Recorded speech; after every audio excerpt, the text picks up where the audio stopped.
Happy new year. Hello guys, আসসালামু আলাইকুম।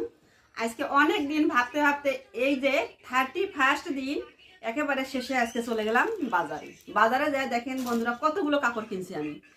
রন্না কিনছি, মোটামুটি রন্নাগুলো সব ছিঁড়ে গেছে, এই জন্য রন্না কিনছি। এখানে একটা, এখানে একটা, এখানে একটা, আর একটা কোথায় গেল, এই যে এখানে একটা, 4টা রন্না কিনছি কিন্তু বন্ধুরা। তাও তার হ্যাপি নিউ ইয়ার 31st। আর 3 পিস কিনলাম 2টা, একই কালার। মনে করবেন যে একই কালারে কেন কিনছে, আমার একটা ভাগ্নি আর একটা আমি, এই জন্য একই কালারের। আর কালারগুলো খুবই পছন্দ হয়েছে এই জন্য। আর আপনাদের কেমন হয়েছে অবশ্যই কমেন্টে জানিয়ে দিবেন। আর গেঞ্জি কিনছি 2টা মিষ্টি কালারের, এই যে এখানে একটা, এই যে আমার ছেলে একটা।